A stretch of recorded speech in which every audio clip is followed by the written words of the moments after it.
This is Pennsylvania Central Depot. I just want to start off by welcoming everybody to the channel and to my first production of many. This is going to be of the former New York Central Water Level Route between Oak Harbor and Vermillion, Ohio.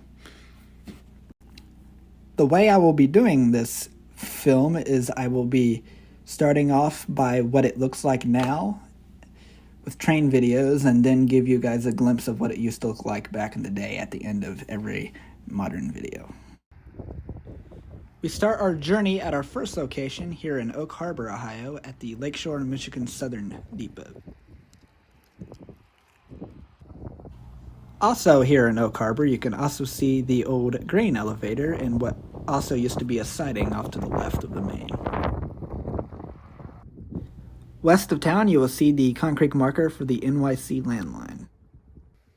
Also on the west side of town, you can see the connection that NS made between the nickel plate main and the Chicago line, and the bridge that is here. The bridge was built in 1910. It will be here at Oak Harbor where we catch our first train of the day, what looks like an empty coal train with an NS SD70 ACC leading 2 UPs, one trailing and one pushing.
This is an old New York Central era photo of the Lakeshore, Michigan Southern Depot at Oak Harbor. The depot was built by the Lakeshore, Michigan Southern in 1872. We now find ourselves at our next location a few miles east called Lacarne.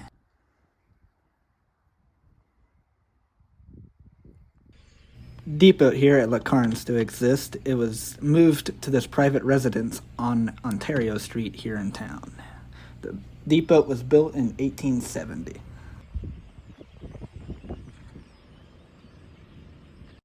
Here we see a 1906 photo of the depot in the track layout, facing west.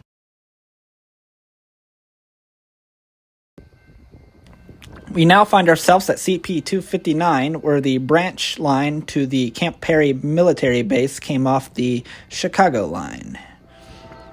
This is where we will catch our second train with 2 NS rebuilds and a -9 leading a manifest.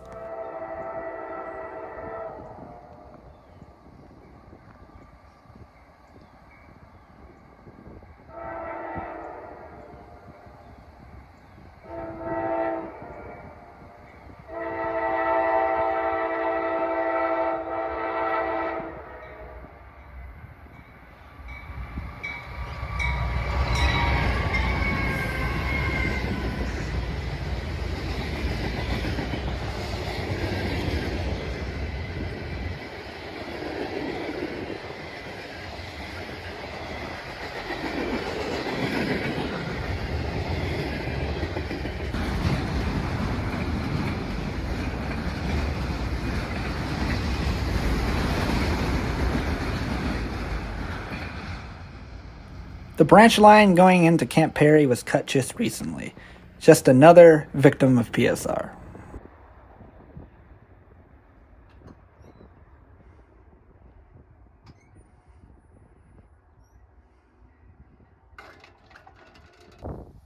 Here we look at what is left of the branch line going into Camp Perry. At the end of this clip, we will see an old photo of the depot. There was a LS&MS passenger and freight station that was located inside the Camp Perry base. Both were built in 1907. The frame freight station was destroyed in a storm on June 24, 1998.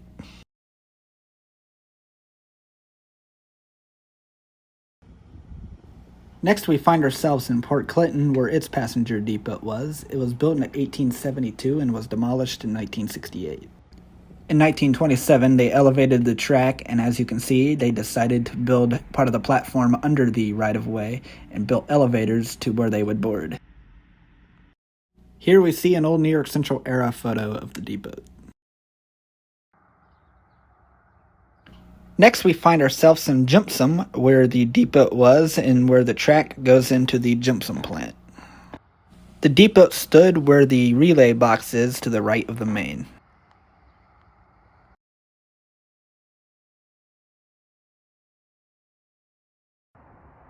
We are now in Danbury, where the Lakeside and Marblehead Railroad would have had a Y going off to the left, and the Lakeshore Michigan Southern would have had a depot to the right of the main. It is here where we catch our next train, which I believe is 16G, but I cannot confirm.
We now look at where the west leg Y for the Lakeside and Marblehead would have been.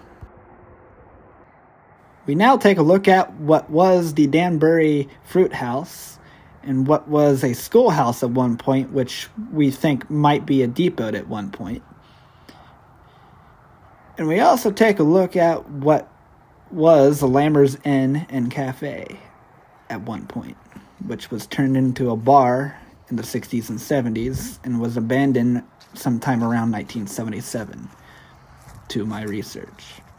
Lambert's Inn and the Fruit House were built in 1871, and I would have imagined Lambert's Inn would have been a place for railroaders to stay back in the day, when this line was a lot busier and had a lot more passenger trains.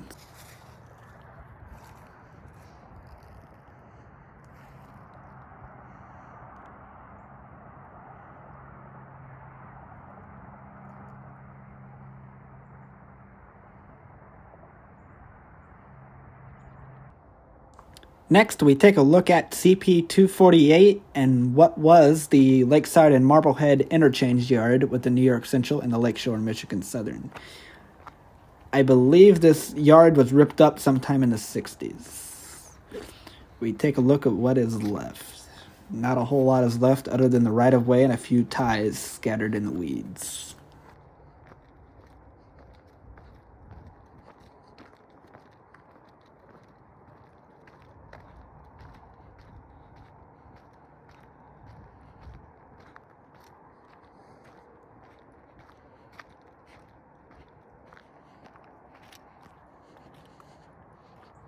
The east leg Y would be at the far end of the yard towards where I am walking.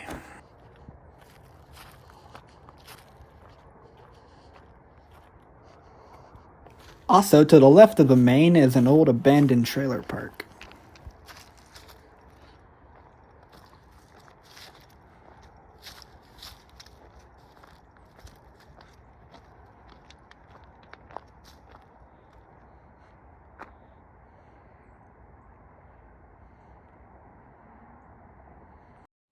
This is a photo from 1911 of the depot at Danbury and the west leg Y of the lakeside in Marblehead.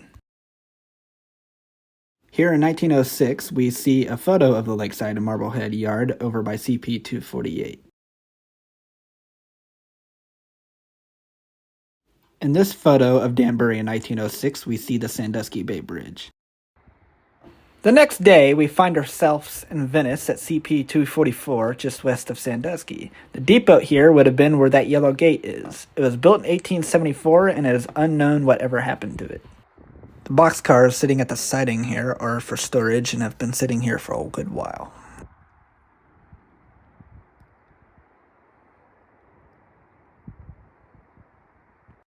In this photo from 1906, we see what Venice used to look like.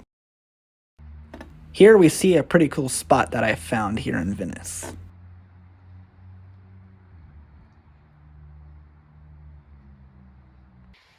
I'll find ourselves in Bay Junction in Sandusky, where the NYC docks were straight ahead and the PRR was off to the left. The NYC main would have went straight through those trees and the PRR off to the left. We now look at the diamond at Bay Junction, where the PRR Sandusky branch crossed the Chicago line. The interlocking tower would have stood where that relay box is.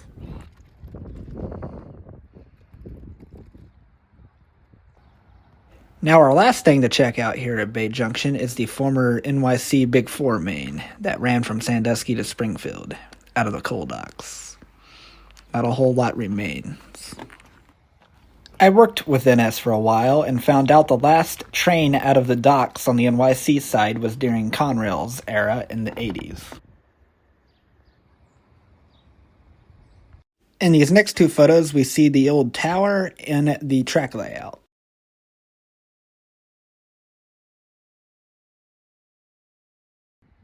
After I got done filming at Bay Junction, I decided to go to the Lakeshore, Michigan Southern Depot at Sandusky, which was converted for Amtrak trains. This building you see straight in front of you is what would have been used for baggage, and the other building would have been used for passenger, as you can see here. The depot here in Sandusky was built in 1892 and was used by the Lakeshore, Michigan Southern, the New York Central, Penn Central, and later Amtrak. Also in Sandusky, in the distance to the right of the tracks, you will see the old New York Central Depot.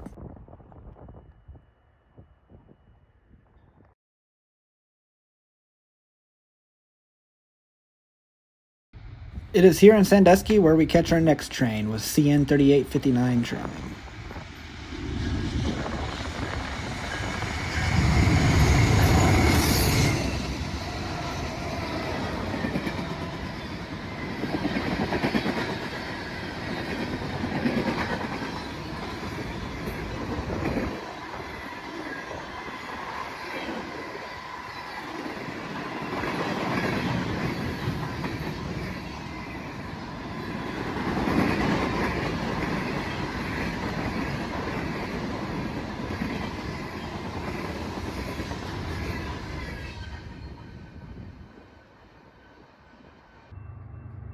After leaving Sandusky, we now find ourselves in Huron, where we catch another train with a NSSD 70 Ace trailing third. At this vantage point, the depot here in Huron would have been to the left of the tracks, and there would have been two tracks and industries on the right.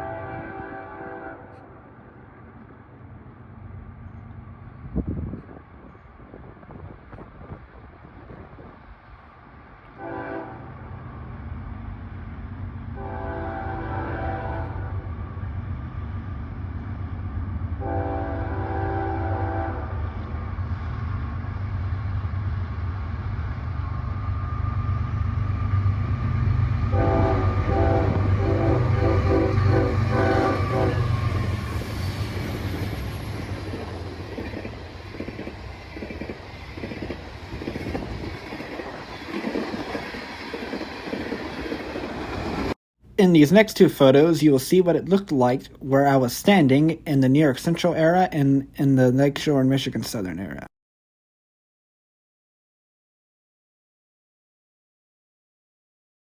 These next four photos are then and now photos of William Street in Huron.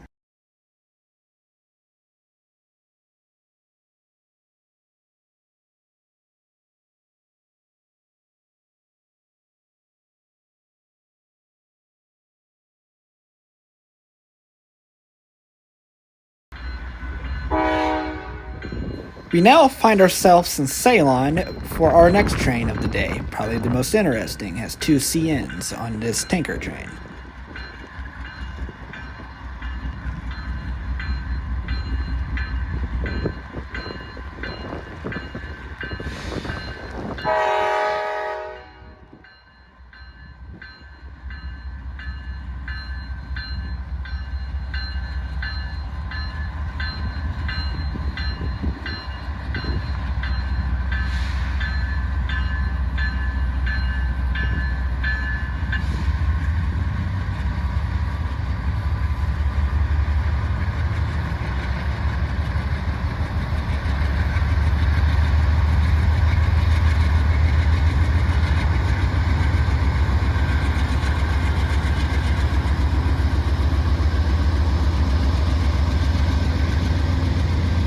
This one, though, in particular, out of the two, being the most interesting, built for the Illinois Central in August of 2004.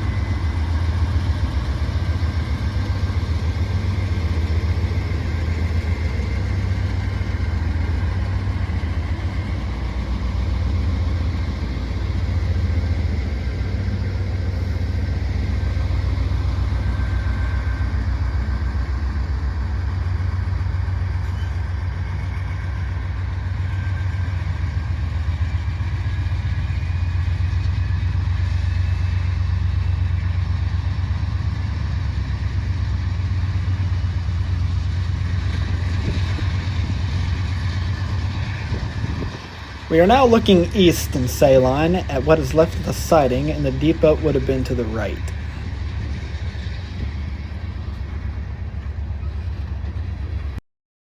In this photo, we are near the east end of the siding looking west. You can see the depot to the left. And for our last catch, we catch this eastbound manifest with a UP pusher.